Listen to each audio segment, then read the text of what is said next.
Hello, my name is Yuli. For my world religion class, I choose to work on Islam as my final project.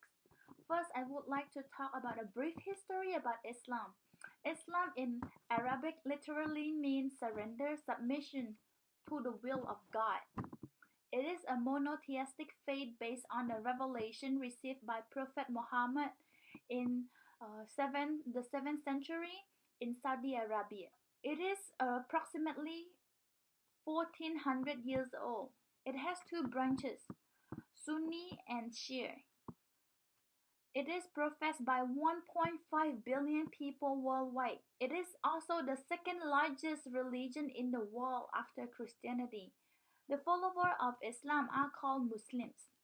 According to the mapping, the global Muslim population in 2009, Southeast Asia, which includes Bangladesh, India, and Pakistan, is home to some 480 million Muslims, and a similar number are also found in North Africa, the Middle East, Iran, Turkey, and Central Asia.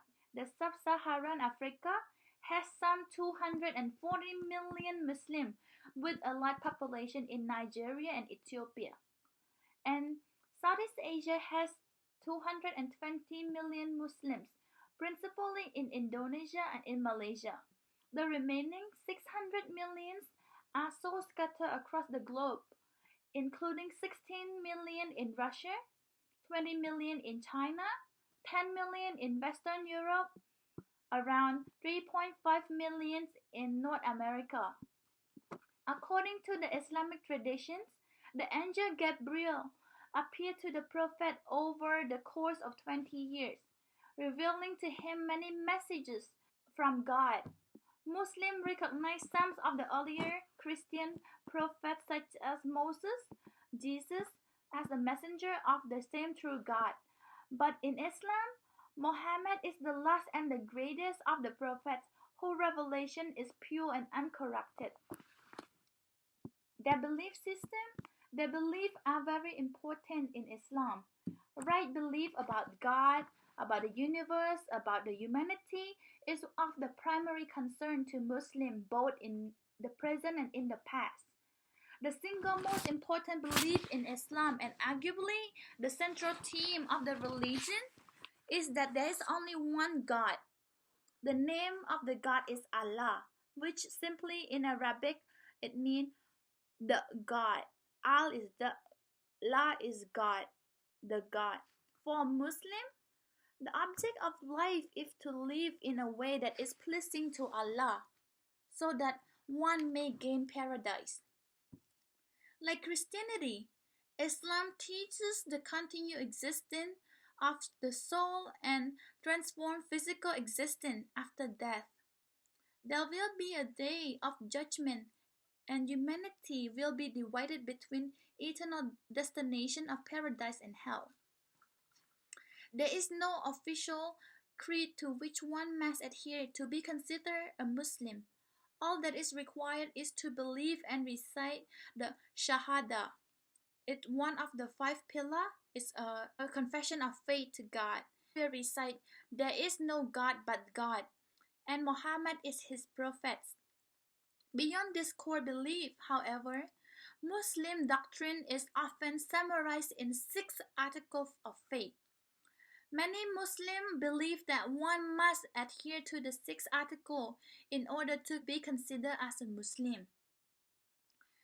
Their practices and ritual is quite different from Buddhism and Christianity.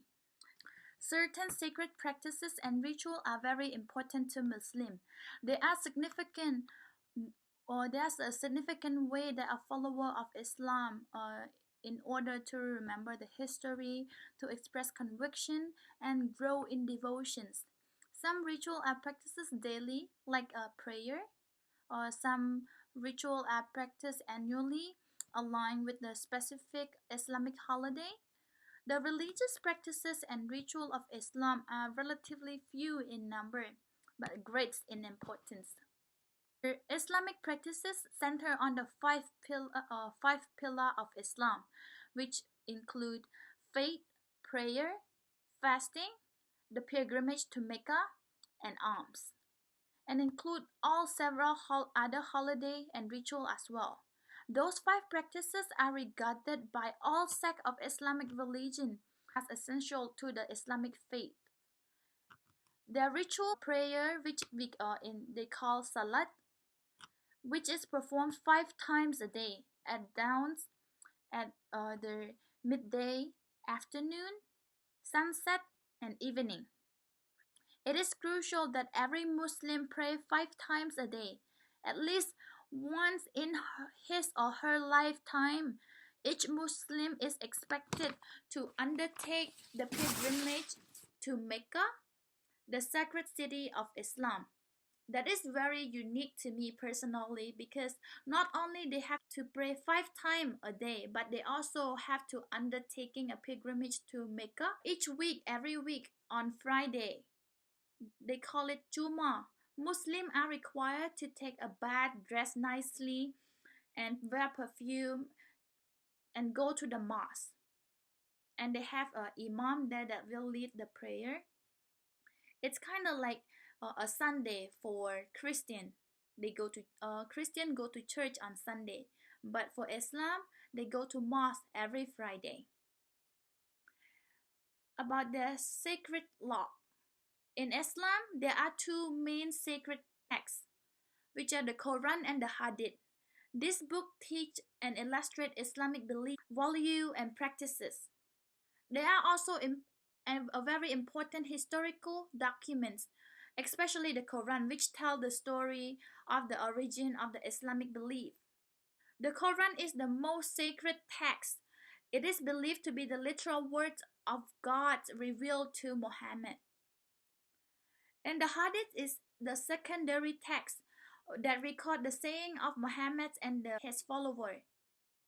These two texts form the basis of all Islamic theology, practice, and Sharia.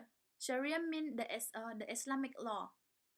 And the word Quran in Arabic means recitations. Islam use a lunar calendar like Jewish do as well. And Islam has relatively few holidays compared to other Muslims, but nevertheless their sacred day and time are very important to Muslims. Traditionally, Muslims celebrate two major festivals. A festival of the breaking of the fast. It's kind of like they celebrate this at the end of the Ramadan. And the other big festival is called Eid al-Adha, the festival of sacrifice. Please excuse my pronunciations. I don't really know how to read Arabic here. They also celebrate one month of daytime fasting, which they call Ramadan. Ramadan is not a holy day to Muslim. It's a holy month. It is the 9th month of the Muslim year, in which the Quran was sent down as a guidance of the people. About the Islam symbol, according to the research I have done, the primary symbol of Islam is the star and the crescents, which is featured on a number of flags in the Middle East. Other symbols include the name of Allah in Arabic script and a mosque. It is really interesting that Islam doesn't really have any image of Muhammad at all. Unlike Buddhism or Christianity, which they have the statue or the image that depict Buddha or Jesus. I actually visited the mosque with my group for the group project during the semester.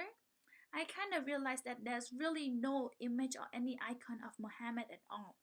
They only use kind of script from their Qurans that to hang on the wall, and kind of a pattern. That's it. There's really no image of Muhammad. We asked the clergy when we visited. They said that because Muhammad want people to focus on the Quran, the worshipping, rather than the image of him.